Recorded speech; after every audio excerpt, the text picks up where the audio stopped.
This is Girl on Guy.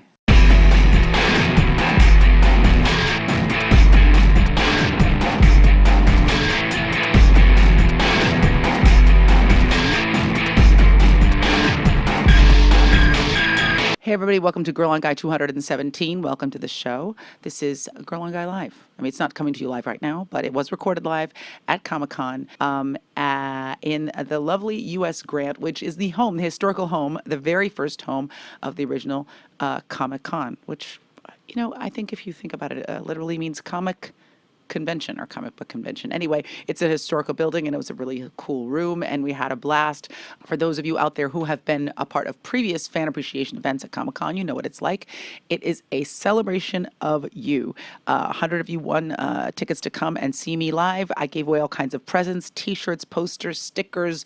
I signed people's paraphernalia and people got to drink my annual Stone beer collaboration this year, which was called Hot Buttered Fox. It was a remix of their famous Woot Stout beer made with a beautiful kind of creme fraiche caramel and cool chili salt. I can't remember actually the name of the habanero. No, it wasn't that hot. It was something delicious. I can't remember it because it's I'm going on none sleep. But anyway, it had this beautiful kind of salted caramel quality to it. So people got to drink the beer and then they got to watch a live recording of my show with the actor Travis Fimmel from Vikings. And this year, I don't think I really gave it away. I think last year I might have told people who was going to be my guest. But this year, it was a big surprise for everybody. And they went, ooh, when he came out and it was a blast. And it was a great conversation. I can't wait for you to hear it. Let me get the business out of the way very, very quickly. This episode of Girl on Guy is brought to you in part by the lovely purveyor of fine eyewear, Warby Parker, a pair of which I am a proud owner, and they are super cool. They are aces. Warby Parker is a very new concept in eyewear with a specific and lofty objective to create boutique quality, classically crafted eyewear at a revolutionary price point. Whether your eyesight is killer or absolutely terrible, they have you covered with a wide range of prescription options, including digital freeform progressive lenses. And if you've got a super strong prescription like I do, guys, I am legally blind. If you didn't know that, I wear contact lenses, but without them, I might punch out my mom completely by accident, not because of latent childhood issues.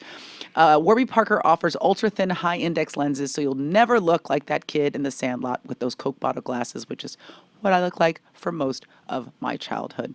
Their prescription glasses start at just $95, including prescriptions, and the titanium collection starts at $145, including your lenses as well. They have premium Japanese titanium and French non-rocking screws, beautiful anti-reflective and anti-glare coating at no additional cost. These are beautiful glasses, and the way that it works is that you look at the glasses online, you pick out 5 pairs that you like. They send them to you at home where you can try them on. You can show them to your friends and family. You can wear them to work.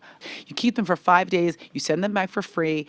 And then you pick out your lenses and they get them done within 10 business days, but usually it's much quicker than that. Here is the kicker. Here is the best part about buying your glasses from Warby Parker.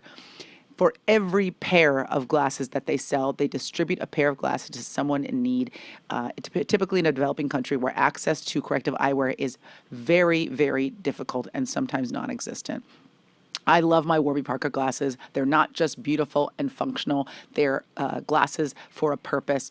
And that's why I'm really stoked that they're an ongoing sponsor of Girl and Guy. I really love companies that do good by doing well, and I think that they're incredible. So here's what you do.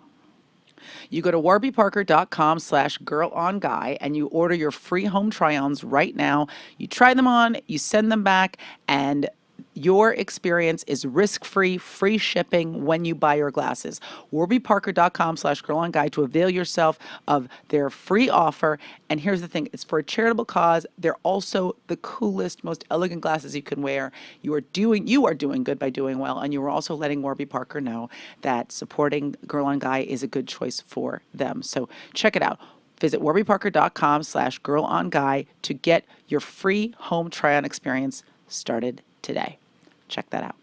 All right, as mentioned, this episode of Girl on Guy is with the actor Travis Fimmel, who you may know from lots of things, including the giant blockbuster film Warcraft that came out this summer. But I know him best. How I first discovered him is on the history series Vikings, which is a very cool show. If you are not watching it, get in there. It's amazing, and he's amazing in it, and he's a really, really interesting actor. And an interesting guy. I knew he was. I met him when I went over to Vikings to Shadow a few summers ago, which was a part of the beginning of me moving on to directing features, which, as you know, I just did this spring, and I'm working on my film right now, getting it cut. We're in post. For those of you who are backers on my Kickstarter campaign, I cannot ever thank you enough. I met some of you at Comic-Con this summer, including some of the backers that were a part of the HopCon backing package. You guys got to meet me at Stone Brewing. We got to drink beers together in the VIP room, and then you guys got to taste my beer and hundreds of other beers, and it was a really cool day. So thank you to all of those backers who backed at that level, and to all of you who have backed at any level on my Kickstarter campaign. The film is going great, but a big part of my transition from short film directing to feature directing was going and shadowing at Vikings in Ireland, and that is where I met Travis. He's a really interesting actor. He started out as a model. He's gone on to do some incredibly riveting and complex work, and now he is playing Ragnar Lothbrok, the lead character on the history series Vikings, which is one of the coolest shows I've ever seen. So I would check that out if you haven't watched the show. It's not that many seasons to catch up on, and it is riveting, and it's a show about, I think they're trying to be as historically accurate as they can about a people for whom there is no written history. So most of what we know about them was gleaned by what people wrote about them, and also about also from archaeological and other kinds of anthropological evidence. But this iteration and this meditation on the Vikings and their interaction with the rest of Europe is not just historically compelling, but also really stinking cool. Really fucking cool. So yeah. He's a really interesting guy, and I know you're going to love this conversation. It was a great conversation for me. It was a great experience for all of you guys who won the contest. Thank you for entering. Thank you for coming and seeing me at Comic-Con. It was a great experience.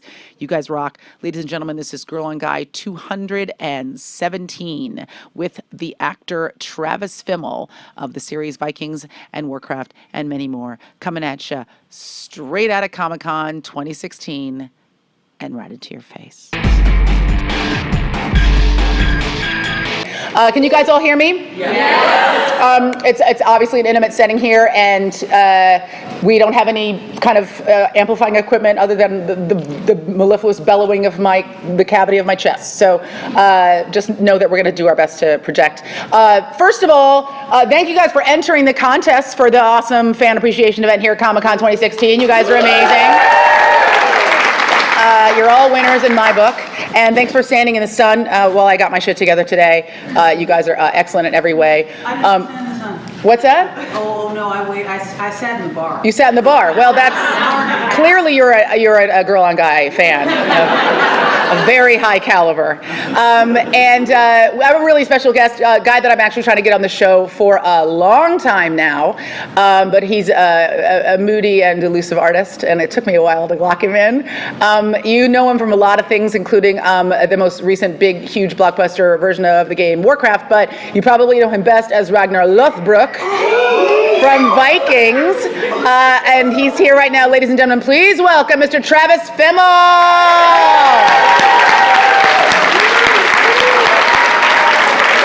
Sit here by me. Okay, so first of all, I'm actually, you guys know I'm a big believer in like super, double, triple, extra redundancy. I'm actually going to do a backup on my phone because that's how fucking professional I am. It's all about high tech on Girl on Guy. Welcome to the show, Travis. Thank you for having me. Hey guys, how are you? Yeah, Travis, I got you to lean in because Travis he's an intimate speaker. That beer is for you.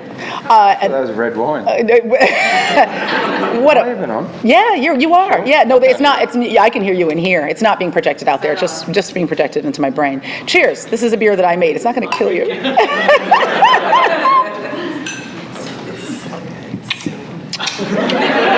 Strong? It's not bad. It's interesting. It's 14% ABV. Drink with caution. This is this year's version of My Beer for Stone. It's a Wood Stout remix that has. You guys all tasted it, right? Did you like it? You like it? Yeah. Pretty good, huh? Yeah, it's got vanilla, burnt caramel, and serrano chili You in had me it. at 14%. I knew I did. I knew you were going to like it. Okay, so Travis, first of all, welcome to the show. You and I met when I came to Shadow on Vikings, which I think some of you guys who follow me on the show, that I did that a couple of years ago. And I was already a huge fan of the show and of you, and we got to hang out a little bit. We won pool. We played pool. We beat the locals at pool. We did. They did not like that at all. No, they never liked me there. They're not a fan.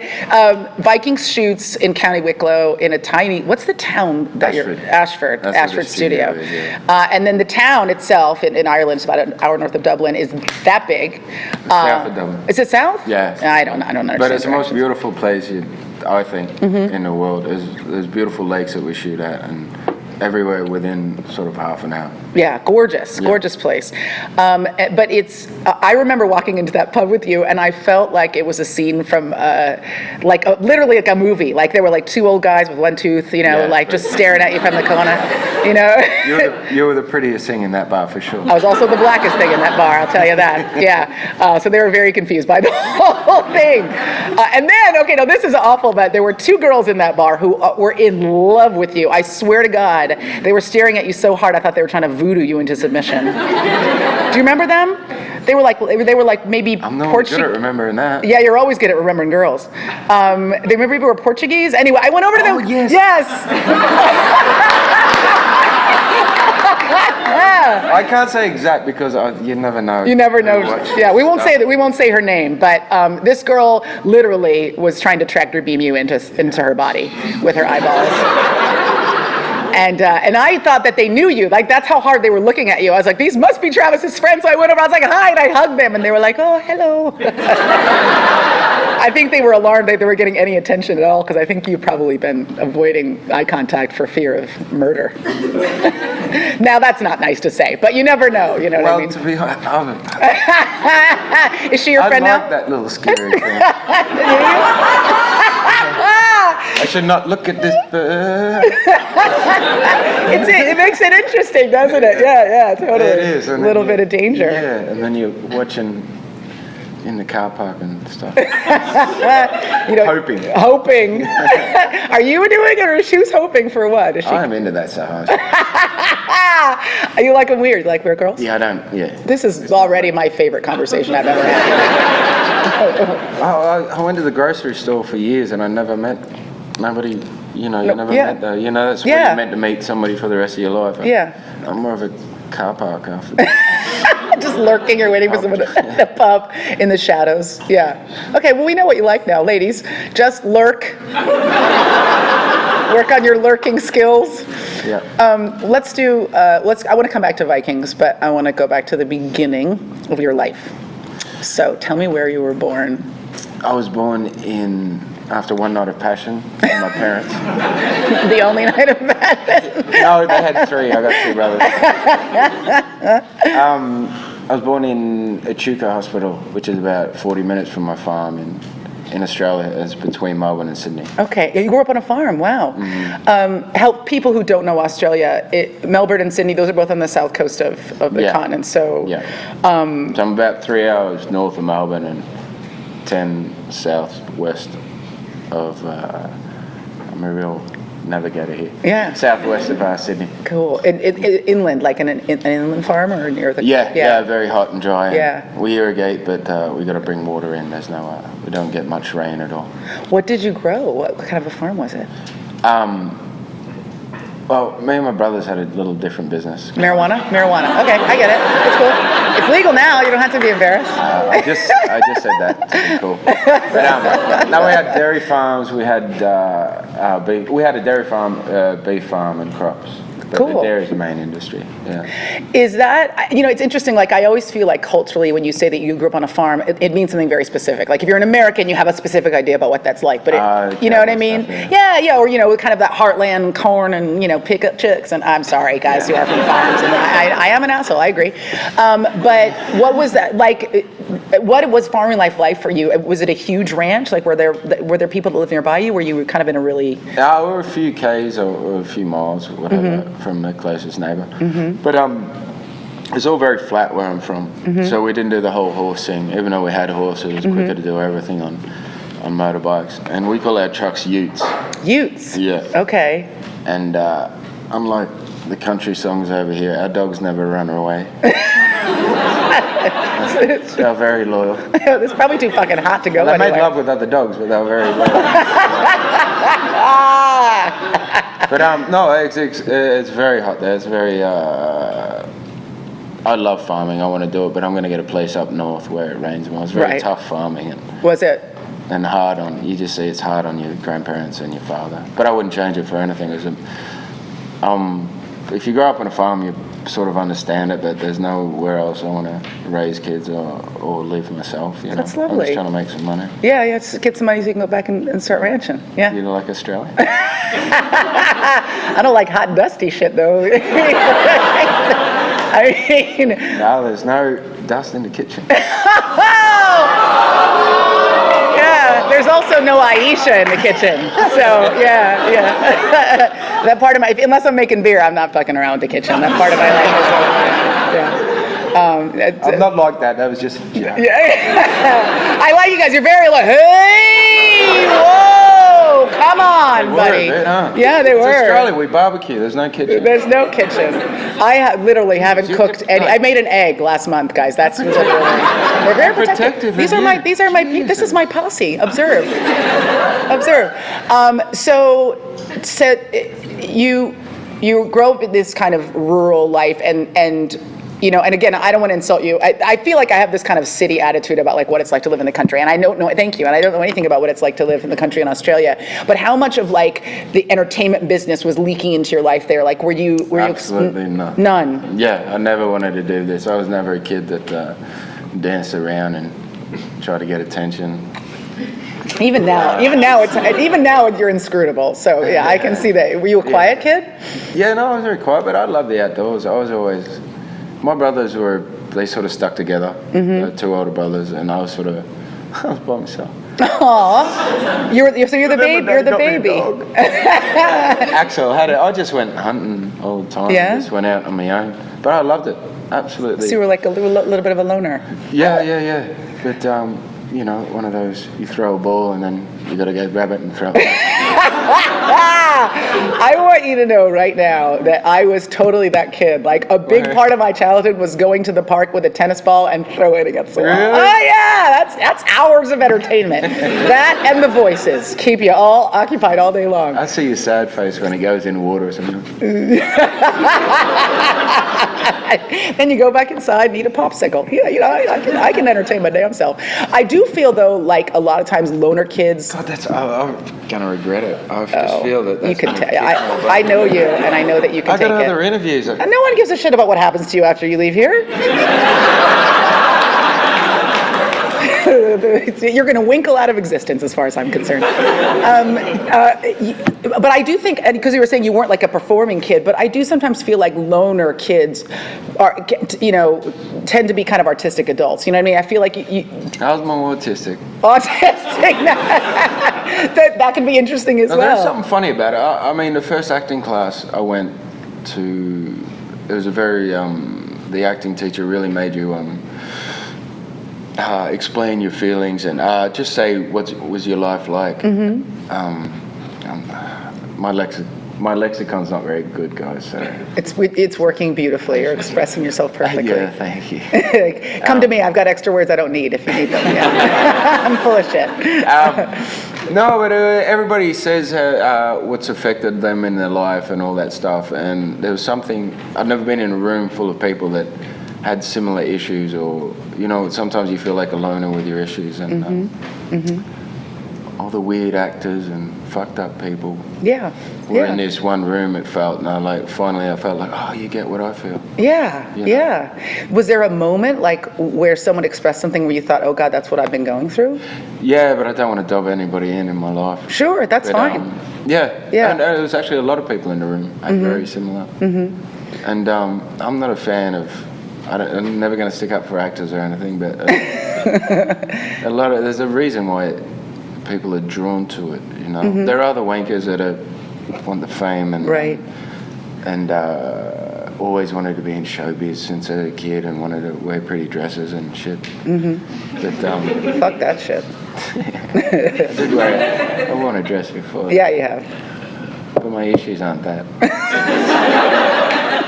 But yeah, it was funny. I just had such a commonality of pain or whatever with other people, and I had a good life. It just as an actor, you find you like being miserable in a way, you know. It's interesting.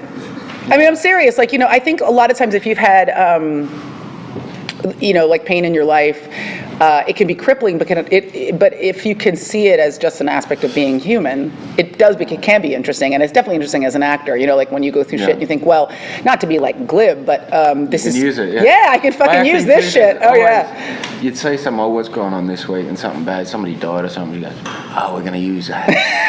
That's great stuff. Exploitative. That's great content. stuff. Yeah. Yeah, I mean, and I think also nobody gets out of this. Nobody gets out of being alive. Do you know what I mean? Like everybody's gonna go through shit, and the key is to not give it power over you. And I guess acting can help you kind of dissect it and make it less powerful. Yeah, for sure. I definitely use it to try to make my work better, but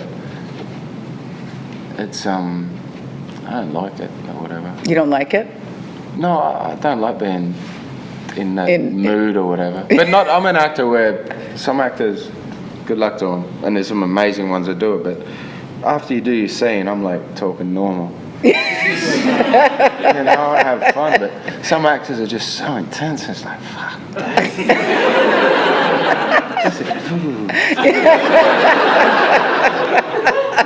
Yes. I'm one of those scene. I'm normal again. Right. Yeah. I find that kind of behavior honestly exhausting. Like staying in all the time. Yeah. You're sitting at lunch or whatever, somebody's giving you a stink eye. It's like, what the fuck? It was in the script, dude.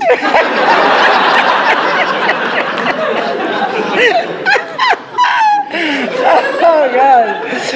What pulled you into that acting class? Was there something specific that drew you to it? No, I was just a mate. Went there. There's a long story I can't be bothered getting into. But I was nearly getting into it. Get into it. No, well, come on out of there. Let's do it. I was working in a pub when I was like 18 or 20 in London, and an American came in. And they're really fun for the first 10 minutes. Oh, come on. At least a day or two. Come on. Give us the weekend. Yeah. No, but a real nice fella come in. He was real fun. We're talking. I ended up having a few beers with him. And then he went away. We didn't exchange contacts or anything. He's just a nice fellow. There's plenty of nice fellows come in. Then I was on, about a year later, I was at a beach in France. And this fellow walked across. And he saw me. I'm straight. Everybody's a little gay, Travis.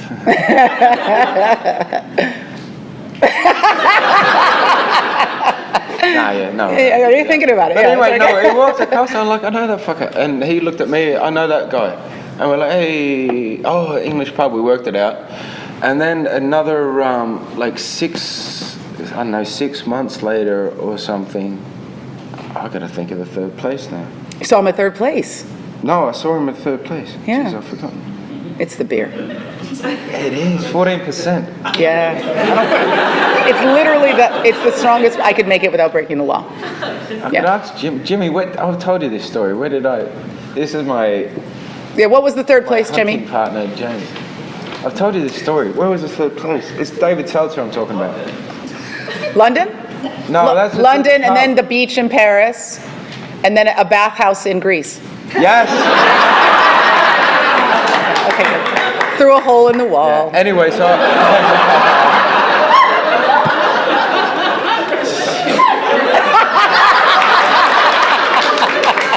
Don't put your eye to it. So you see him in a third place. Anyway, a third random place. And anyway, I went in. I stayed with him for like 2 weeks in LA, and I joined class. That's about it. Oh, so you see him? You see him in the third place? Management company, yeah. You see him in the third place, and he's a manager. No. No. Oh yeah, no, the pub. Miami Beach. Oh, It was on a Miami fabulous. Beach, and then I met him at Cannes Film Festival. Oh. I was with an actress at the time. Yeah. Doing pretty good for a 19-year-old. Yeah, Got you into were. business, yeah. Yeah, it was your pretty face. That was what that was.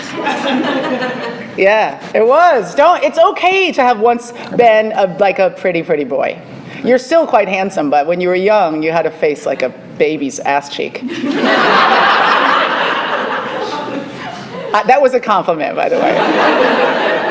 He really wants to forget that part of his life. I know that about you. A little hairy. Yeah. It's okay. Baby's ass cheek. Yeah, you're. Look, he's a good-looking dude. So you're kissing, kissing baby ass cheeks? No, I don't. Everybody kisses baby's ass cheeks in the most innocuous, gentle, and non-sexualized way possible. It's cute. Well, It's a little baby's butt. Right. Yeah, but you were a girl. You were over 18, so then it turned into something else. But do not write me a letter. And then what did he say to you? Like, you should be an actor? Or, I mean, how did that conversation happen?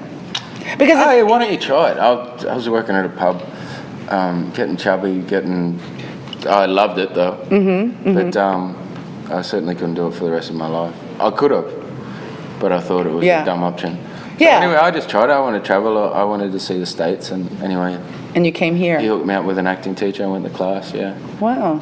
It's exciting. I know a lot of people who were that person who were like, oh, I knew at 5 I wanted to be this. And in some ways I envy them because I definitely didn't come into acting that way as well. Like, it would be nice to know yourself. But to be honest, I wish I loved it.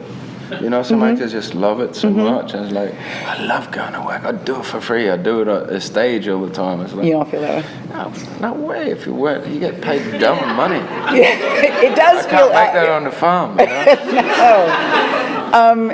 Well, I want to jump ahead really quickly because I will say that the reason I met you was because I was a fan of your show, and I, was shadowing at Penny Dreadful and asked to come visit Vikings, and they were lovely and took lovely care of me.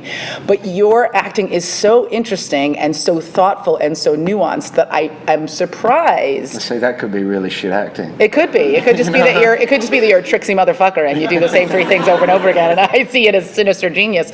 But I guess I do wonder when you're acting.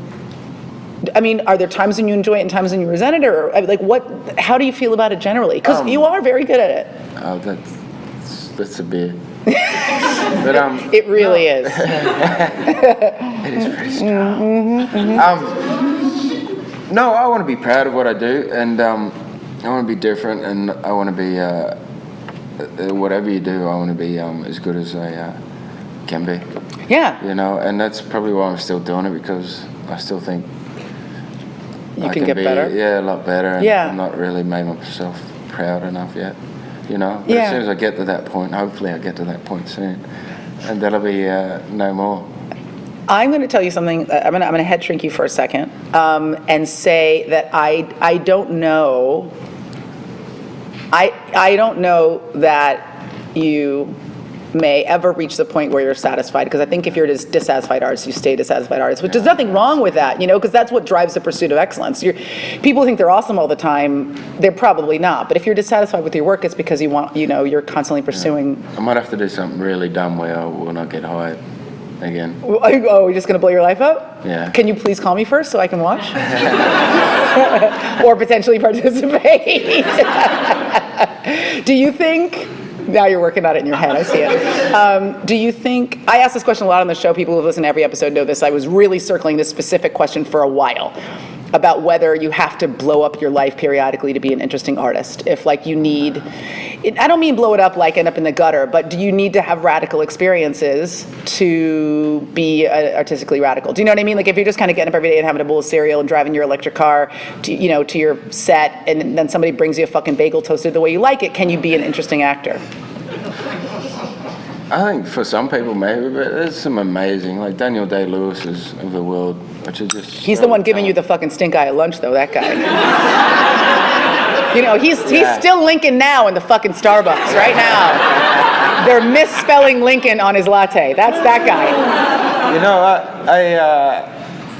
You've already dropped the name, but he lived 5 minutes from me in Ireland, and I did a film with his wife, and they're the nicest family. And I was thinking that stuff when I went to the house for dinner, and I'm like, geez, He's gonna, stick guy pretty well. Yeah. He's the nicest fella you'd ever meet. That's wonderful. And maybe I should stay in character at lunches and that. He's just so nice and such a talented person. And to be honest, people like that that you respect so much, for me, is a big driving force of I'm doing this stuff. I would love to be one day as good as these people. Yeah.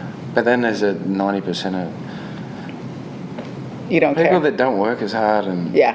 don't are in it for the wrong reasons, and I don't know. I really appreciate some because I feel it's such a hard industry for a start, and then such a hard art. I was never going to say art. Okay, it's too late. It sounds Too late rough. because I've been forcing it on you this whole no, time. it's Yeah. such a hard and difficult art form to be amazing at. Yeah, it is. You know, and I seriously do believe that to get to those, especially the talented people like him, it's way harder than being a doctor or anything, or way less chance of being that good, you know. Well, because it's ephemeral, right? Like being a doctor, for a the big most word. part. Yeah, I know. I told you I have a couple extra Keep words it I can under throw 6. at you. 6 letters. Okay, fleeting. Fleeting. Fleeting. Well, just that. Right, like just the ships. yeah, like it's no.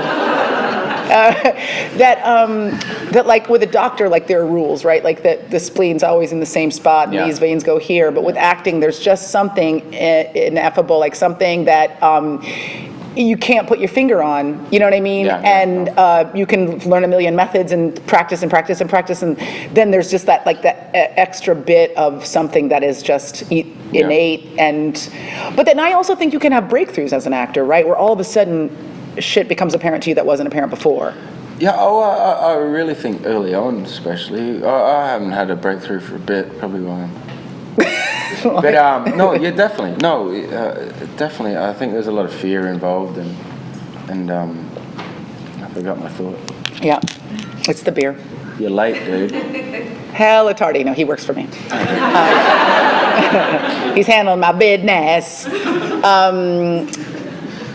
So you're in this class, and all of a sudden, what happens for you is that you're interacting with people who you feel like are having similar experiences to you, or Yeah, well, that was the first reason for getting in there, and then it took about a week, and then I meant actresses. it was the ladies, and I had to tell you I was fucking waiting because it's always the ladies. No, not at No. all. That's just, I think everybody says that. No, you're in LA. There's that kind everywhere. Yeah, we're like a virus. No, but I'm serious, and I'm not even being glib. Like, I feel like if you're not the kid who was 5 and doing, like, you know, chorus line in your bedroom, a part of it is that acting can make you feel interested in yourself and also interested in other people. I mean, I followed a dude into an acting class. I'm not gonna lie. Like, you know what I mean? That was it. I met a guy. He was an actor. He was super hot, and I followed him around. Then I ended up in his acting class, and then I started acting. I was like, I like the acting more than I like the dude. You know what I mean? That's typically how it goes down. You know, which seems again dismissive of acting, but I do think there's something about becoming an actor that can make you feel like you know yourself better, and that goes hand in hand with having sex with other people. True. Yeah, no. Anyway. But it's good and bad. I'd rather be the 20-year-old kid that didn't know enough about himself. Mm-hmm. I was a lot happier. Yeah? Do you feel Because like you really do search out problems in your life, and you find them. I mean, everybody can, even if you think you've got the happiest life in the world. Mm-hmm. You can really search, because you need that if you want to be an actor. Yeah. But you look out, where did somebody mess up? Yeah. You know? Yeah. And none of that stuff, I'd be happy not to know. You feel like you know? would like to go back to kind of ignorance is bliss. Happy, Yeah. happy. Yeah. It is Aw, complexity is difficult. It is difficult. It's hard to have thoughts and shit. It is. I mean, I'm not going to lie, but I'm going to tell you this. I actually think that probably that's just a side effect of becoming an adult. Like, the older you get, the more it's unavoidable. For sure. When you're 20, you're just getting fucked up. But I remember my first act. I didn't get through the first scene or nothing. No? Tell me.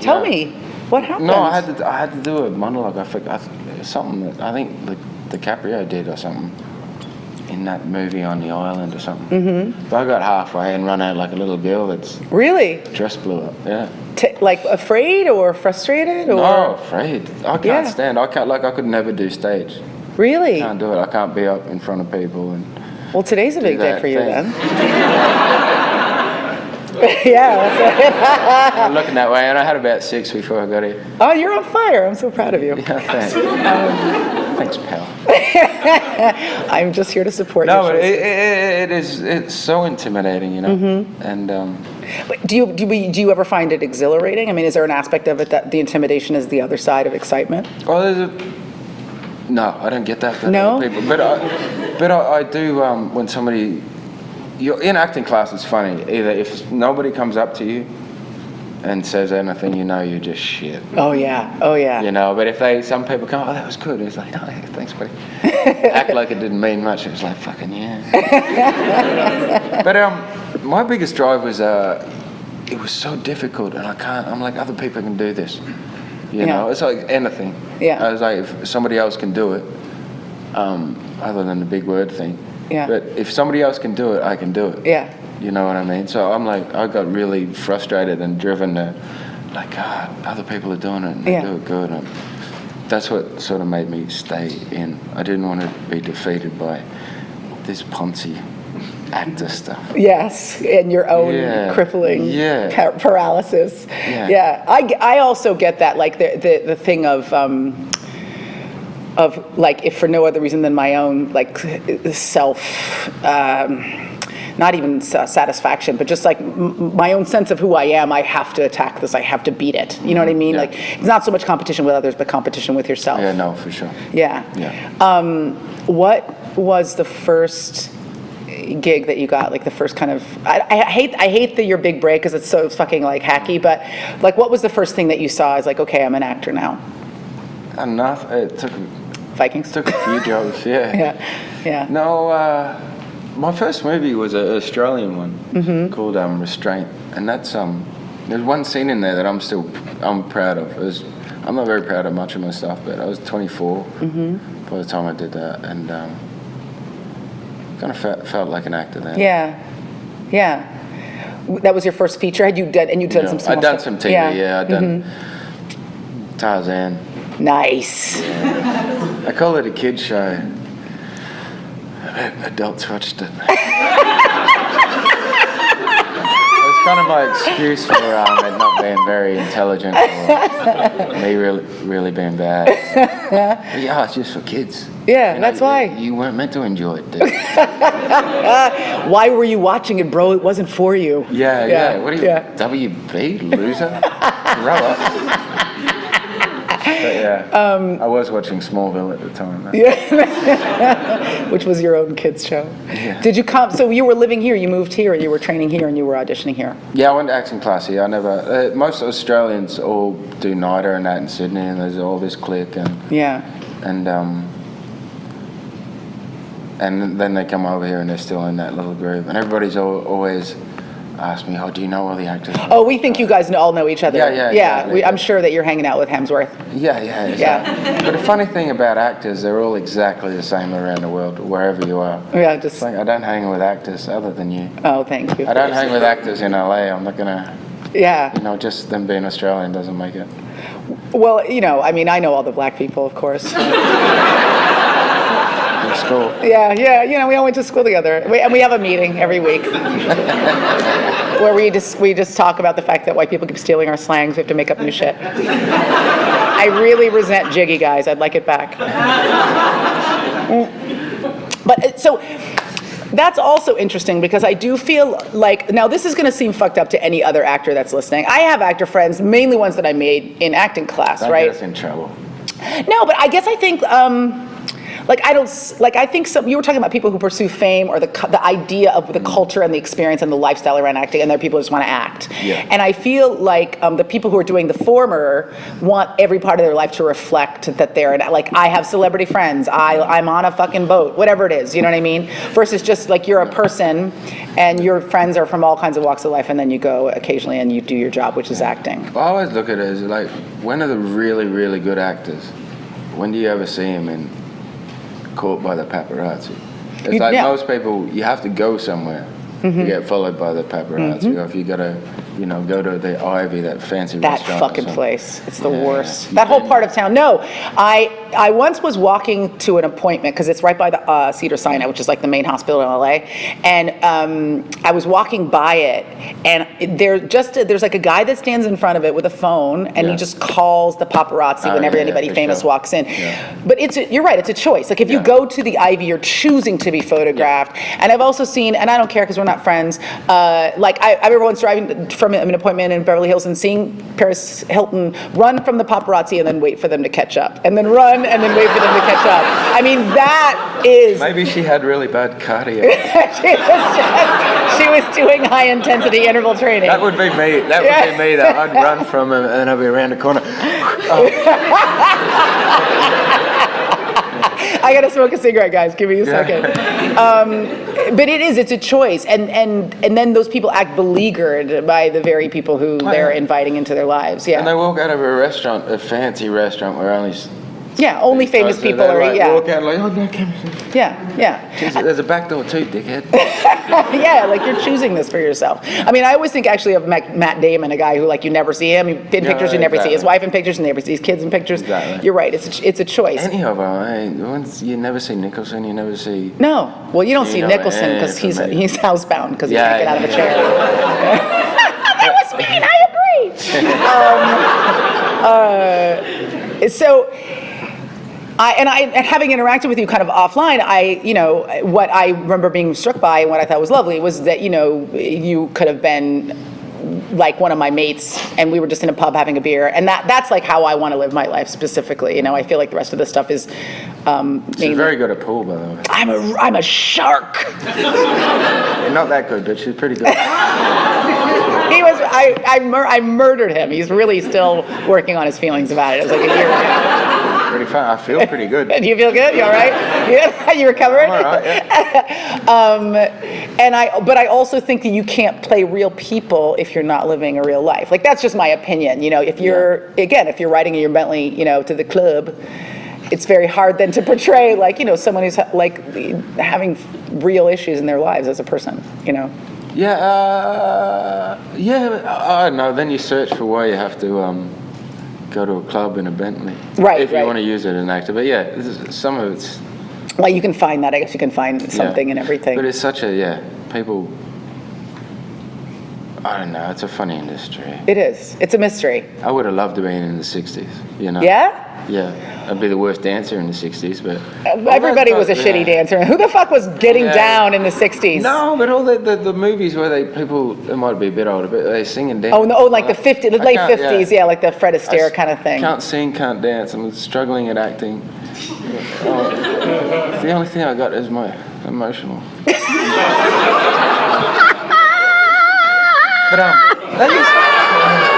But those people used to be so talented. Yeah, they were like well-rounded. Super, Yeah. Even though some of them would have been dancing as kids, but they turned out and they did it for. They're just great old movies. Some of those things. Yeah. Okay, I want to leap ahead to. I feel like we keep getting behind. I know. I find you. I find you. Leaping ahead. I find you compelling. To getting to. Mission accomplished, guys. Mission accomplished. Yeah, you're getting some support from the back. Yeah. Tell me about Vikings, because like a lot of us end up like auditioning for a show, and then you just go from your house to Burbank, and again someone brings you a bagel, toast it the way you like it. But one thing I really loved about that show, and it made perfect sense to me, was that look, it's not like you're like sleeping in a yurt, but it's a pretty rugged show. You are, there was some scene we shot where when I was there, or Gustav Skarsgård, who plays Floki, was like shooting some scene up in the mountains, and there was like 1 cup of tea for like 30 people. We're just passing it around. You know what I mean? Like here in LA, you're like, I don't have my green tea. I'm gonna murder somebody. And over there, they were like, there's 1 cup of tea. Have a sip. Pass it to the next guy. It's a really rugged show. Yeah, I was always really proud of. We didn't have a huge budget either. It's a beautiful it's just show. A beautiful country, and a lot of times we were taking the sets on four-wheel drive vehicles, and it was very hard to travel all the time, very hard on the crew, and they do an amazing job over there. Mm-hmm. And I wish we had the budget of some of the other shows just to give them more money. Right, just to give the guys a little bit of a break. Yeah, it's amazing what they can do with our show. I'm very proud of we're like the little battlers. It's beautiful. What did you audition for that show here in the States? Big one. Did you audition for it in the States? How did? I sent a video in. Mm-hmm. Yeah. They were casting in Ireland. Yeah, and I sent it over, and I was really late in the process, and I think Michael and the director, Michael the creator and the director of the first 3 episodes. Mm-hmm. I think they had a couple. Yeah. You know, pretty desperate by that time, and I was over there within a week. You know. Or maybe they just didn't have the guy, and then you were the guy. I mean. Nah. Yeah, because you're definitely the guy. Well, I am now. That didn't come off stuck up, no. I'm just saying, I'm there. Yeah, I got the job, so yeah. No, it doesn't. It came out the opposite of stuck up. Did you realize? I'm not going to articulate this right, but I guess. God. I'm not going to get it right. I'm not going to get it right. Did you know when you were auditioning for the movie, for the show, what you were getting yourself into? Like what it was going to be like for you? I mean, every job's different. No, but I really wanted to go to Ireland. Yeah? You know, I thought it'd be cool to go work over there, and everybody seemed real nice. And as an actor, you're happy to have a job sometimes. Yeah, and, all the time. All the time, yeah. And I'm not the biggest fan of LA, and I was so happy to move somewhere else. And I've never been to Ireland, and I knew how beautiful it was, and my God, it rains a lot. Yeah, all the fucking in the middle of the summer. Yeah. When I came to see you guys, it was August, and I think we had one sunny day. Yeah, that's when you showed up. Yeah, I was. I stayed in my room drinking until the sun came out. Yeah, no, but God, it rains there. But no, it was just a great experience. I mean, and I learned so much because you're on set so much. And when you're number one, you're just in every single fucking thing. Now I feel like you get a little bit more of a break. Like I feel first season like you were in every. This first season was I think I had one day. Whatever, I'm getting paid. Yeah. But no one thinks you're whining. We're just I had one day off. Yeah. And it was great not to have makeup on. But it was pretty busy. But I love the Irish. Yeah. You know, that was so nice. It was a great set to be on, and everybody involved were great. And checking out Catherine Winnick is all right. Yeah, she's all right. Yeah, she looks good. Yeah, she's a nice lady. Yeah. Would you? I would totally. She's beautiful. We're learning about each other today. I'm going to ask you like an artsy fartsy question. Because I feel also like one of the things that is specific about your show that I love is the choices that you make for Ragnar. He's a fucking weirdo. And how much of he is. He's weird. I mean, it's what makes the show so like mesmerizing. Is like how unusual this character is. And so I'm going to do that really obvious thing where I ask you like how you decided to make what decisions you made about him going in. Well, I always just want to be. If I'm going to look like an idiot, I want it to be my own choices. But I'm always different, and I always try to make choices that are unexpected. And some come out of the scripts. It's like the stuff that the 10 episodes that have been shown so far this year. Mm-hmm. I heard the outline of what's going on in that, and Ragnar, he started making a lot of. He was always sort of meant to be an intelligent guy and smart about his warfare and all that stuff. Anyway, he started losing, started doing, making bad decisions in his life, and so that as an actor, I look for a reason, right, to be suddenly this intelligent guy to making these really bad decisions. So I looked up drugs. Yeah. You know what sort of drugs were around in that time. Oh wow. What drugs were around in that time? I went for betel nut. I knew that we were having some Chinese slaves or Asian slaves. Yeah. Mm-hmm. So I looked in China what drugs are around that period, and I found betel nut And then, so that was a choice where I was on Beetle Nut for 6 of the 10 episodes or something. Yeah. Or more. What's Beetle Nut? Some, what does Beetle Nut do to you? Yeah. Like any drug, it makes you do bad decisions. Great decisions. Yeah, they feel good when they're happening, Yeah. and then the next morning I'm a terrible person. Yeah, exactly. But so there's funny things. Some choices come from that and what's in the script, and some, I don't know. There's like there's one time on set on a different show where a producer came up to me and said, "Tell me how to talk to a woman." And I'm not the best at talking to women, but he gave me his whole spiel and that, and like, this guy's been married for 50 years. He has no idea what it's like to be Like out. to be single, and everything's different. But anyway, there's sometimes in this career where you get 9 out of 10 people will say the same answer, and then I want to be that 1% that the 1 out of 10 that does a different answer and does it a different way. Yeah. You know, it's the same as you. It's sad, but you always look at a crackhead or something. Right. You know, and he's like 1 out of 100 or something. Yeah. You know, there's just something intriguing about it, and I always wanted to be that intriguing bit without the addiction.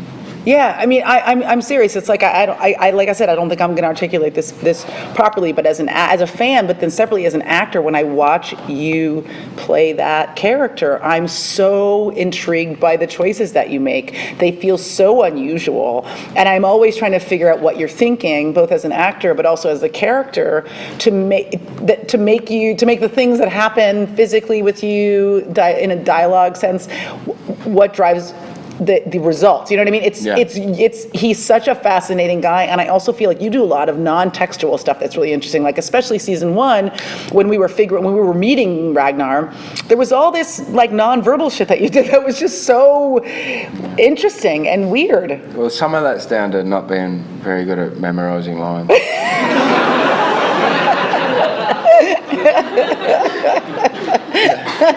No, but I always find it more intriguing. Like a girl's look can fuck with you so much more than her telling you that she hates you. At least if she doesn't, she looks at me like she hates me, I like still think I got a chance. But when she, really says she hates you and punches you, it's like It's probably the punch that really lands at home. No, but I always rather. I'm always about the audience, and I want to let them. I don't want to tell them. I want to let them have their own thoughts and try to work it out for themselves. And there's so much dialogue sometimes, especially in anything is not that good, to be honest. But so much dialogue is so informative, right? And it leaves the audience with nothing. Right, nothing to kind of conclusions of their own, And then on our show, some of it was I'd go to the creator, Michael Hurst, who's he writes every episode and is amazing. So he's unbelievable. And I'd go to him. It's like we do this scene, then I'd say, well, what's going to happen, later down the line where I'll just ask stuff. What's going to happen later? And he's like, I don't know yet. So a lot of my times when I don't say anything, I play it a different way, is because I want the audience to be able to look back and go, oh, that's all right, he was planning this from then. Right. But really, I had no idea what was going on. But I just didn't commit to anything. It's like, trying to work out what I'm thinking, God. And I'd take credit for it, like 4 episodes. I had this plan the whole time, player. Now, Ragnar Lothbrok is kind of both a mythical character and a real character. He's like a composite of what they think are a few different guys that lived at that time. Mm-hmm. And you have one guy who is actually Nordic on the show, Gustav Skarsgård. Swedish guy. Yeah. So, did you guys have like a dialogue coach on there to kind of help you guys sound Nordic? Yeah, we had a dialect coach, and the original director for the first 3 episodes was Swedish. Mm-hmm. Mm-hmm. And we had a dialect coach, but nobody knew what they sounded like. We just didn't want to sound like anybody else. Like we didn't want to be. We wanted voices that you didn't know anything. And I'm not the best with dialogue, and I had the most to say. And so it worked out good for me because pretty well, however I sounded, everybody else had to cover. So, yeah. But yeah, there's a lot of S's in that, and that'd be me thinking. And be like, then suddenly other people would say that shit. It's like, but anyway, yeah, I had it good because I was in the. I'm not very good with accents. That's the point of the story. But what has happened though is this show does have its own kind of sound now. You know, it does have its own kind of like tempo. How much of the show is? And again, I feel like when you're an actor, you use what's presented to you and you create a world for the viewer and yourself that's real to you.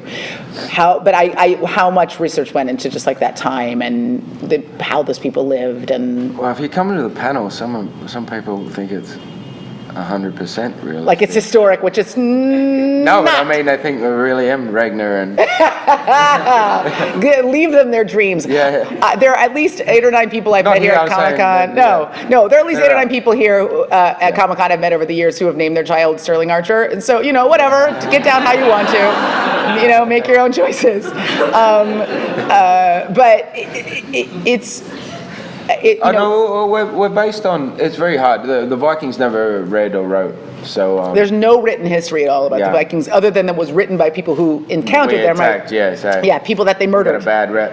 Yeah, maybe they were nice people. Who knows? We didn't just murder. We made love too.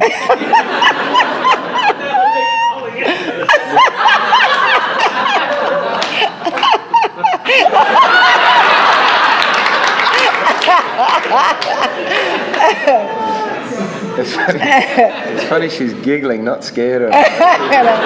He's not that intimidating in person, right? He's got on cargo shorts. How bad can he be? The fucking steal shit. He's got a granola bar in one of the pockets, I'm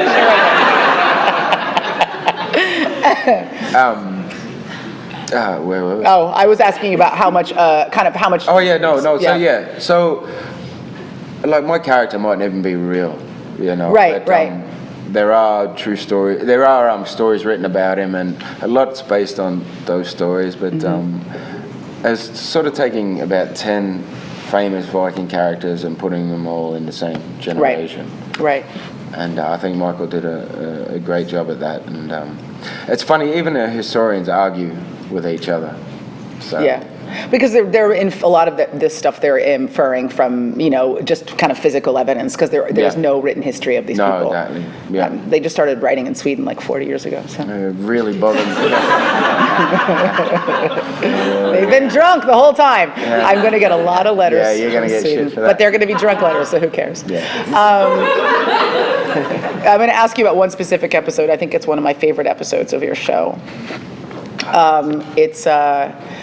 It's the Blood Eagle episode, which I think is probably one of the most spectacular pieces of like kind of historical fiction ever. If for no other reason than I've never seen anything like it. So who's seen the Blood Eagle episode of Vikings? Okay, I'm going to describe it for you guys because I actually probably don't think Travis remembers it. No, it's this scene where you are killing one of your enemies, and the way that you kill him is you cut open his back and split his ribs open and pull his lungs out of the inside of his body and then turn them into kind of these bloody wings. You lay him over the chest. Yeah, and I feel like the guy dies after that. I'm not sure. Yeah, well, it's a sort of Viking tradition, one of the good ones. One of the fun ones. Yeah. If he doesn't scream, he gets to get into our the Vikings Valhalla, which is like heaven for the Vikings. So if he doesn't make a noise or doesn't scream out and ask for mercy or whatever, he gets up into that. It's an extremely savage thing, but you don't do it to a normal person. If somebody, it's sort of normally somebody you really respect and somebody that is worthy and a warrior. If you know, you don't. Like your average enemy, you just cut his head off. Yeah, exactly. Yeah. You don't do it. Your missus if she's with the milkman. Yeah. The goat milkman. The goat man. But yeah, it was so visual, that episode. That was Karen Stovall, a great Canadian director. And she's just amazing. She's incredible. There's two amazing female directors on our show that I love. They're brilliant. Yeah, I mean it's one of the most beautiful episodes. Even if you're not a Vikings, first of all, if you've never watched Vikings, You're a loser if you're not a fan. you get your shit together. Go back and watch it because if you like a show like Game of Thrones, this show will be as satisfying to you and also a little bit more historically kind of meaningful because even though these are mythical people or let's say historically fictionalized people, a lot of it is grounded in reality. But it's also one of the most beautiful shows I've ever seen. And that episode, I mean, like. I remember just being like radicalized. I was like, "Fuck! If I can make anything this cool and crazy, like I would have gotten it done." Do you guys all know that Aisha just shot a movie? Yeah. 7, whatever. Hope it sucks. Anyway, it's an amazing effort to do. And thank you for your support, Travis. No worries. They just know because I had a Kickstarter campaign. Has anybody and they were all watched part it? of it. No one's. It's Yeah, not well, done. I have. It's brilliant. Thank you for your support. No, it is really good. I think I want to do ask Travis 2 more questions, and then we'll do a tiny little baby Q&A. If anybody has a question, if you don't feel pressure. It's not like I told you guys to do homework before you got here. But I realize now I didn't brief Travis on self-inflicted wounds, so I'm going to do it on the air. But before I do that, tell me what has been the most challenge. This is also like an 8th grade journalism class question, but tell me what's I pee freely. Tell me what's been the most challenging thing for you as an actor or just as a human being, as a person on that show, because I do feel like that show is not like the kind of the easy old Hollywood. It just feels to me like a more challenging show to do.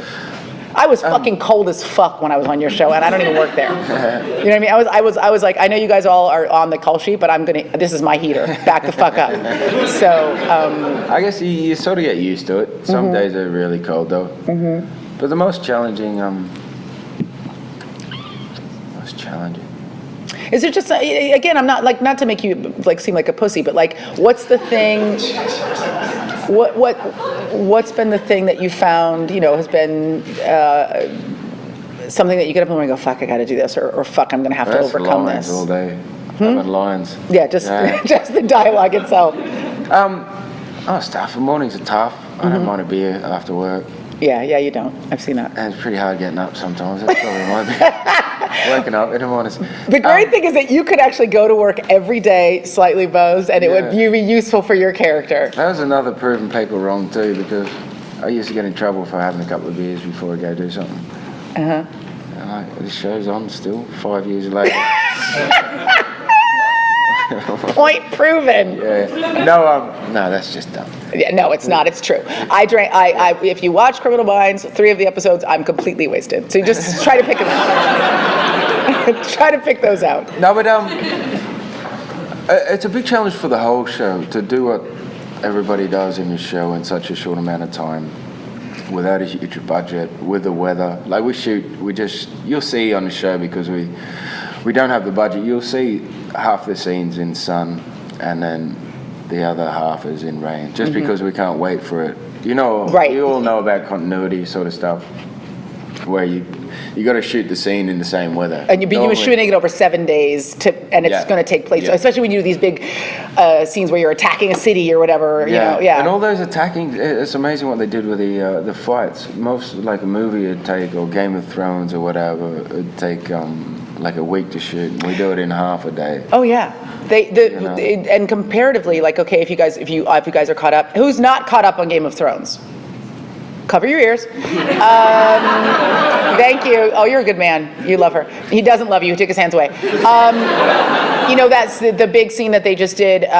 When Jon Snow took back Winterfell, they took 3 weeks to shoot that scene. And you guys attacked Paris in a day. I was there. And I think it was before lunch, yeah. But somewhere, I saw one fight scene from the first episode, and we don't have many stunt guys or anything, amazing stunt team. But we don't have many numbers. And there's like 20 of us walking down the hill, and then we were watching, I'm like, where'd these people come from? Because there's only 20 of us. And then you see me walking down again behind us, and then you see... It's like, it's such a difference. And then we always used to, there's a drinking game over there, how many times you can kill the same stunt guy. And the stunt guy, you'd kill him, and then he'd lay down for about 2 seconds. You'd distract the camera by going over here. Then you pop back and he's standing up without a helmet this time. and I even seen one guy, because a lot of them are fake beards, and he had a beard glued on.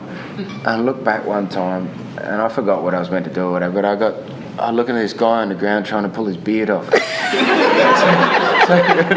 But the worst thing is, he pulls it off, and then he doesn't want to get in trouble, so he tucks it in his pants so they can reuse it again. He cares. He's a nice guy. He's like, "God, I'm going to take this off and fight it. Oh, shit, makeup, I want that back."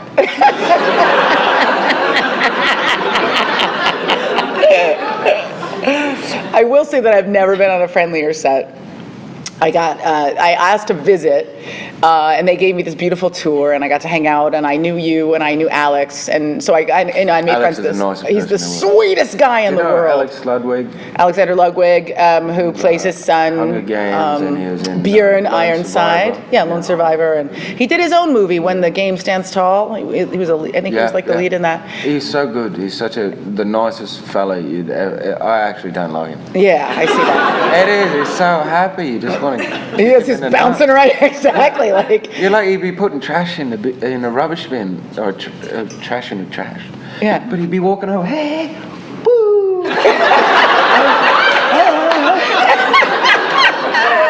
Fuck you, you happy fuck. And when I showed up on set, he was like, "Holy shit, what are you doing here?" He was like that. He's very. He's a cheery. He's a cheery. Imagine him having sex. I often have. Never meant to be so excited. He'd be so excited. Oh yeah! Woo! Boo! Yes, it's in. It's in. He's a sweet guy. But what was the point of all of that? And apparently very enthusiastic lovemaker. What was the point of the story? Oh, just how nice everybody was. And I just said I want to visit the show, and then they gave me a driver. I had to drive I had to try a driver every day. Like I literally was like, I can get there. It's okay. They gave me this driver, and here was what the driver said to me every day when I got in the car. He'd be like, "How are you doing?" And I go, "Great." He'd go, "There's no strangers in Ireland. There's just friends you haven't met yet." He said that to me every day for a week. It was. He's no longer there. Yeah, I had him fired as soon as I left. All right, I want to do self-inflicted wounds with you, but I have one last question for you about the show. This season's still airing. Is it still airing? I'm We've behind. done 10, and there's 10 more to come 10 there. in October. And they're shot, and they're holding them, and they're already shot. Okay, Yeah. and when do you guys go back? Oh, we're already back. You're already back. Yeah. But you're not back yet. They're No, shooting not other. yet. This is nice because the storylines have kind of expanded, so you're not in every single thing all day long, all the time, Brilliant, which has yeah. got to be nice Yeah. for you. Yeah. And what are you doing with your when I saw you there, that show was really like all encompassing. It was your entire life. And I think for every actor, every hit show can be both this blessing and a curse. It's a gilded cage. You love it, you're happy, you have a job. We're always happy when we're working. But a lot of times when a show becomes popular, all of a sudden you get offers for movies and other stuff you want to do, and you can't do them because you're trapped on set in Ireland and it's raining, and there's that guy's like, might be a friend. Gotta go. Sorry, Ireland, don't write me a letter. So I wonder how your life is. Such a bad. I might.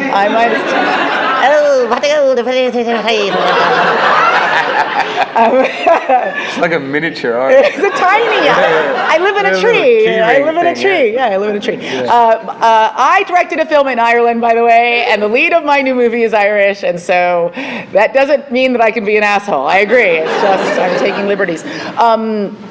How is your life different now with creatively? What are you doing with your time besides ladies? Wish. I don't know. I found a piece of tape here. I don't know why I had to play with it. Fidgety. Yeah, I am.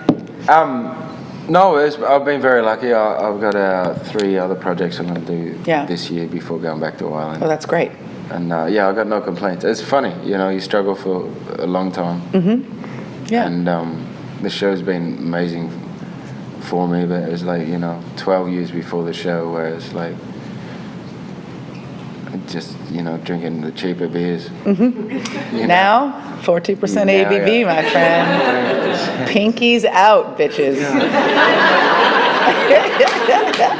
It is pretty strong. It's good. I hate that you hate me, you need but to I'm sort of scared. I got other catch interviews up. to do. No one cares. I actually think your interviews are going to be more interesting. This is by far the hardest Look at my interview. agent, my publicist, he doesn't just care. talking. No, they're talking about what they're. I wish I had something to throw. Chicken Caesar, pizza, Jimmy, you're the sure. biggest wanker I've ever met. He's not even listening. Jimmy, you're he a doesn't care. loser. Look at him. Jim, your hat is backward. You You're a stole that from loser, black people. hunter. Yeah.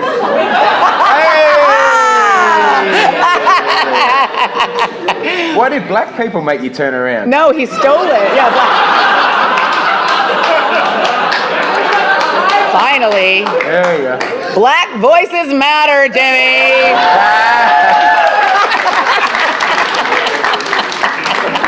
All right, it's time for self-inflicted wounds. Now, I didn't explain this to him in advance because I used to do a podcast 5 times a month, and now I do it like one every 6 weeks, as you guys know. So I've forgotten how to do it. Right, just look at he's listening now. Now he's paying attention. What's going to happen next? Oh, go back to talking about what you guys are going to eat for dinner.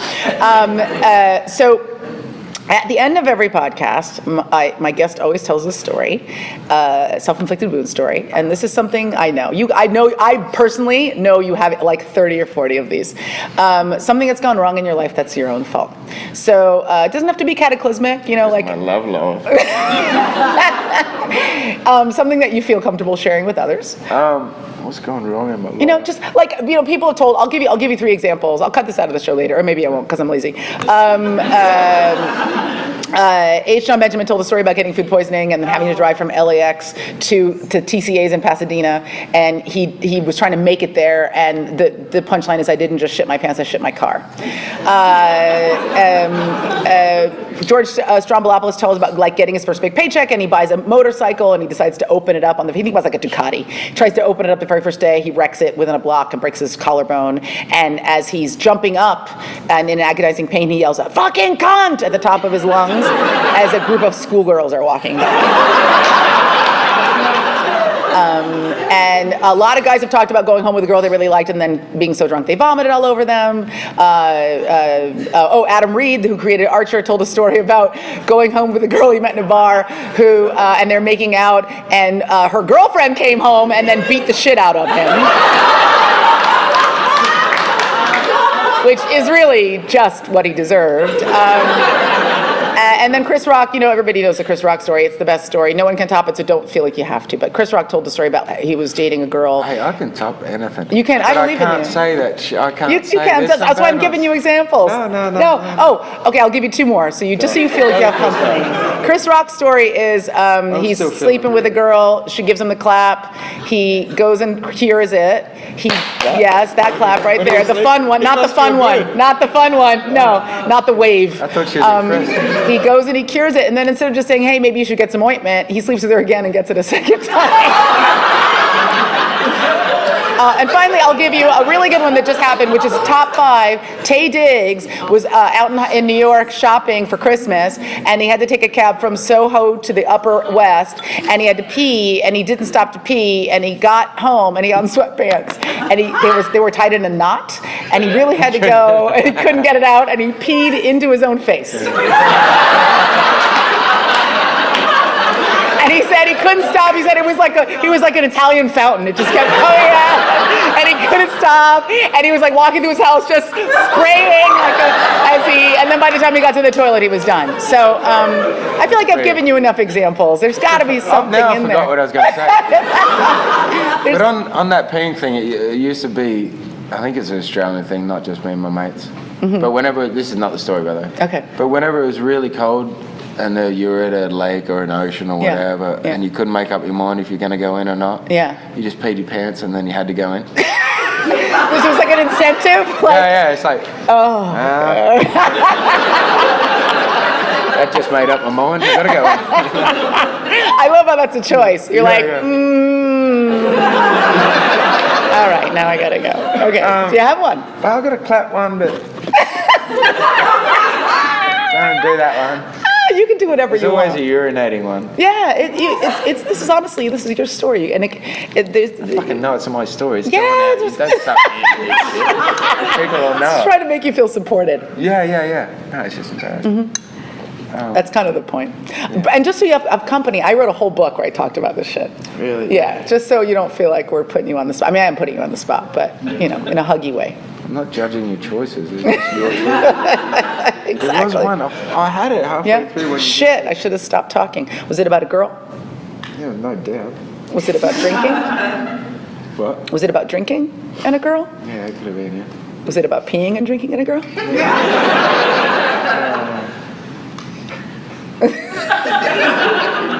What the fuck are you doing? I'm drunk, sorry. I'm not saying a pen one, so. No? Okay. I believe in you. I just did have one. I just really can't. Is it gone? 14%. Yeah, talk about something else for 1 minute. Okay, I will. I will talk about something else. You while might have to tell think. the other stories because that's what inspired me and reminded me. Okay. Oh, reminded you. Okay. Shitting your pants in a car, wrecking your motorcycle, breaking your collarbone, yelling out "fucking cunt" in front of small children. Chris Rock getting the clap. Yeah. Fine, I'll do the clap.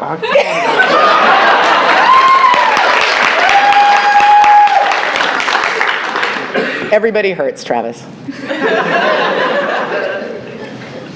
Natasha, can I say a clap story?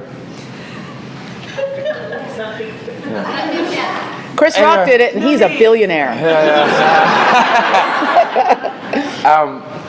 So anyway, I got it.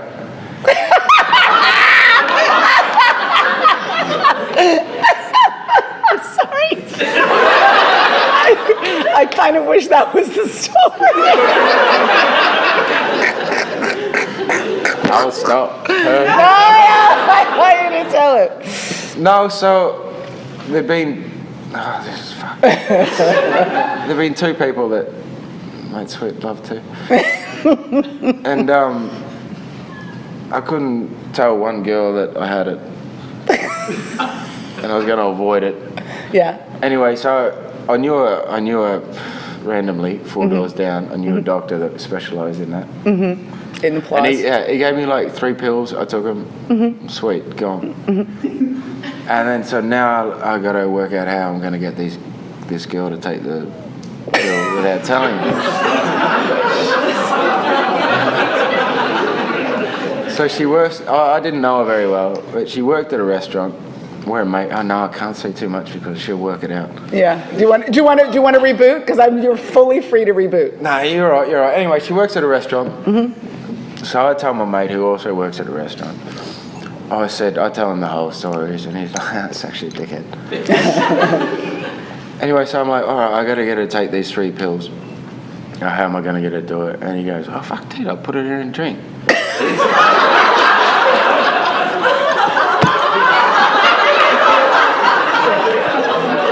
So I give him the pills. I take the girl. She's there. I'm drinking there, and I'm making sure it's going to happen. Anyways, I see him mixing a drink, and he goes. And then he's like, he looks at me. It's a fucking look of I can't do it, mate. I was like, fuck you. He chickened out right at last minute. Oh, did he? So he gives them to me, and I'm like, you dickhead, put them on the bar, and like you just distract her for a bit, and really, I felt like a roofie. He's distracted. I'm like,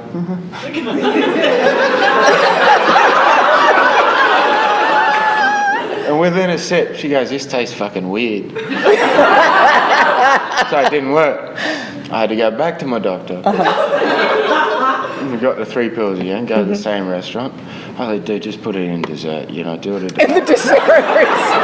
So he does it. Comes out. She has a bite, and Oh no! what the fuck? I'm on a diet. But anyway, so she starts coughing this day, I know, about 4 days later. And I'm avoiding sex this whole time because I can't. Good for you, because you don't want to get I'm the clap clean back now. from yourself. Anyway, so I'm making excuses and shit, just moody. Because I've heard that one to me a lot. Fucking prove it, bitch. One girl did. Yeah, she Bloody hell. I can see it from Vikings. did. I'll give you the blood eagle. Oh, now you turn on me. Guys. Anyway, finally, that's disgusting. Finally, I can't believe I'm saying this whole story. I believe it. Finally, she got real sick. She got the flu, started coughing and all that shit. So within about 5 minutes, I'm coughing as well. All this shit. I gotta get 3 more pills from the doctor. And I told the girl that, so I'm coughing. Next day, I'm totally fine. Oh. And I said, I went to the doctor, he gave me these 3 pills.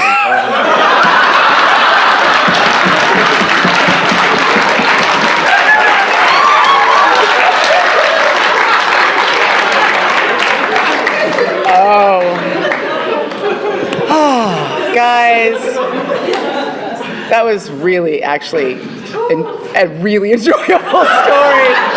And you saved the day, Spider-Man. Alex Ludwig.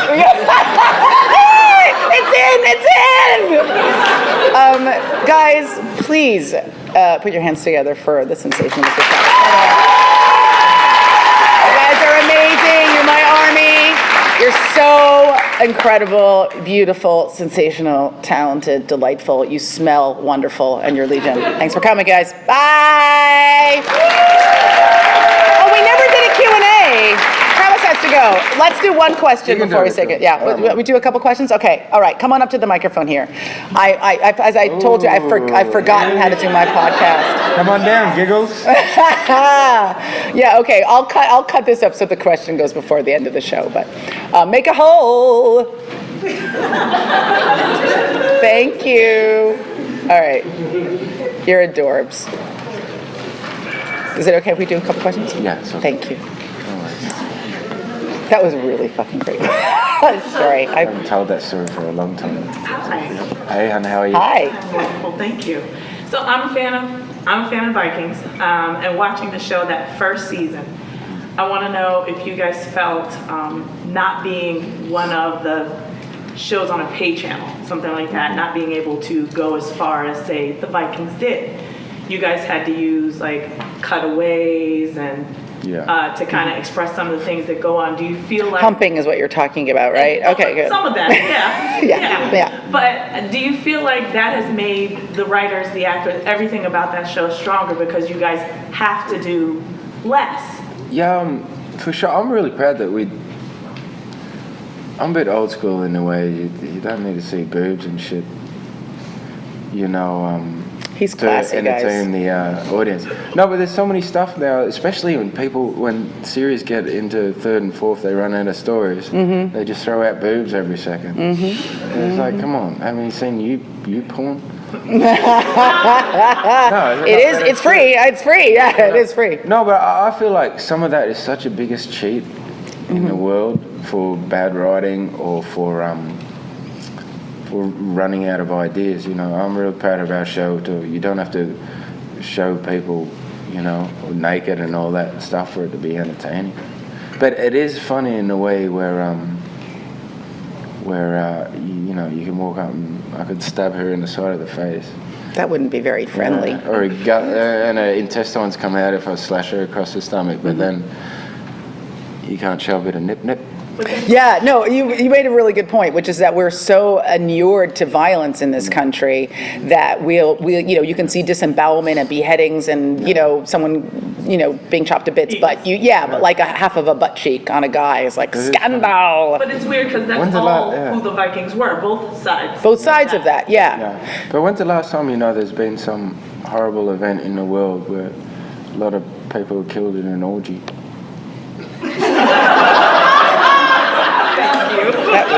That really.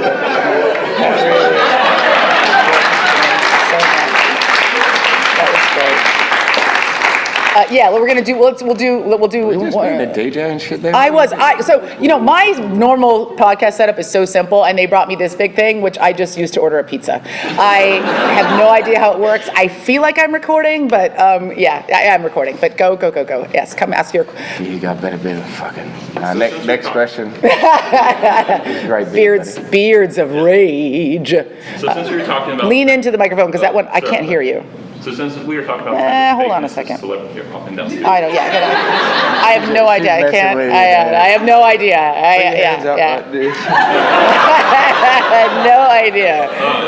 So since we were talking earlier about like the thickness of like paparazzi culture, and especially with the Taylor Swift and Kim Kardashian thing, what's the one thing you guys most enjoy about actually being celebrities, and the one perk that you guys get and enjoy having as celebrities? Free lunch for on both of set. you guys.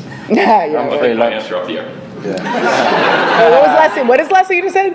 I'll take my answer off the air. Off the air. Okay, thank you. First time, a long time listener, first time caller. Thank you very much. What was it? Free lunch on set? Bagel toasted the way you like it? Free lunch. Yeah. But Taylor Swift's extremely talented. She is. She's a worker. She takes celebrity seriously as fuck. I'm gonna be totally honest with you. Okay, there are three things I like about it. One of them is going to be altruistic. The other two are going to make me seem like an asshole. I don't know what you're talking about. He already tapped out. I do like that you, as a celebrity, you can show up at a charity event and like change things just by being there, just by putting your name on something. That's great. Like if you're just a regular layperson, you can change the world. You probably have more power to change the world than I do. But I like that, like I can say, yeah, I'll take a photo and tweet it out, or yeah, I'll come to your fundraiser, or yeah, I'll give you 5 tickets to my show that you can use to raise money. Like that's great. Like that, I love that. You know what I mean? That's like it gives you a certain a little baby power, but a certain amount of power to help other people, which I do like. It's extended. I bought a Tesla this year and I jumped to the front of the line. That's the second thing I really liked about it. People were like, how long did it take? I was like, 5 weeks, motherfucker, 5 weeks. And the third one is also like being able to do nice things for your friends. You know what I mean? Like it's nice if your friends are like, I want to meet this person, or I have a girlfriend who loves an author and I was able to get her a signed copy of that book, or dumb shit where your friend's like, I want to get into that restaurant and we haven't been able to make a reservation, and I'm like, well, let me try to give it a try. That's very shallow, the last two things, but I don't care about stuff at all. I really don't. I just like experiences. So if I can augment other people's experiences, that is the thing I like it's about it. It's amazing with a real true fan too, when you can make somebody so happy to talk to them or whatever. It's amazing to see. Yes. Like, you just think you're making your little show and you're just paying the bills. And then when someone comes up and says, for Girl on Guy, I read this letter on the air 2 years ago, but a guy was like, my mom was dying of cancer, and the thing we shared was listening to your podcast. More about if somebody came out, I want to have sex with you. Yeah, I know. I knew that's what you were talking about. Yeah. But like that shit where you're just making your dumb little podcast, and then someone says like, this was the last thing my mom and I shared before she passed away, then you think, fuck, I gotta keep making fucking Girl on Guy. Pain in the center of my asshole. But the other stuff is stupid, and I hate the other stuff, all of it, and I don't care about dresses. I don't. It's nice to play pool in a pub with a drunk asshole in Ireland. That was fun. Not you. Awesome. Not you. Wait, do we one more question, and then we'll go. You're pointing. What? Oh no! It had to be 3 each. Jesus. No. I just do one. I was excited to take a third question. You don't have to. Yeah, you. No, but I still. The ladies. Fan thing. I love when you say g'day. No, not ladies, but any kids or whatever, or whoever is just a real fan, and it's exciting for them because maybe they live in a really quieter world and they don't get to see people that they see on TV or whatever. But the best feeling is when somebody runs off giggling. Oh, I do. You feel like you made a little bit of a day. I mean, a little bit of their day. Better or something. Yeah, and I also like when you're in just living your life, you're just in a pub, like being a regular person, and then someone's like, oh shit, Travis was getting a sandwich at my sandwich place, and that was, you know what I mean? The free drinks. The free drink. Wait, bring it up high. People always want to shout you a drink. Yeah. And a shot. I got to do a shot with you. It's like, I'm a fucking. He buried the Wasn't that you lead. the last 4 times? No, but everybody wants a shout. I don't know why it is, but if Yeah. they've seen you on TV or something, they They'll want buy to you a buy drink. you a drink. It's nice. Yeah, you're fucked up by the end of it. That was my goal. If we one more question and then we'll do it, Kiwan. Kale, bring it. With your adorable shirt. With your healthy shirt. Oh, I don't eat this. Oh, you just wear it. Okay. No. Oh, good. So the outside of you is really regular. Okay, continue. Lean into that thing though. So I've heard other actors from Australia talk about how challenging it is to come from where you're from to make it here. So what's been the most challenging thing about being an Australian actor and making it in the U.S. and coming to the U.S.? I think anywhere for an actor is really hard. Mm-hmm. I mean, we've got to worry about the accent. Mm-hmm. That's about the only difference. But, I can't understand anything you've said all the whole show. I'm gonna have to I subtitle will it. say we love it because the stuff that we love accents here, so it's all good. Yeah, that's right. You know what's so funny though? And now I'm gonna sound stupid. No.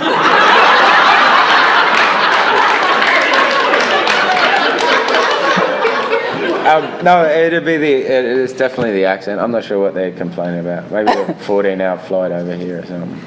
Actors like to complain it's about. not so much a complaint, it's just there's a very specific and limited market in Australia for what Oh, yeah. actors Oh, do. the industry And there, yeah, the for industry sure. in general, there's not a lot of television, there's not a lot of movies, so Well, to really make it, you yeah. have to move out. So Yeah. what's been the most Suck it up. challenging thing about coming here? You gotta suck it up. They're making money.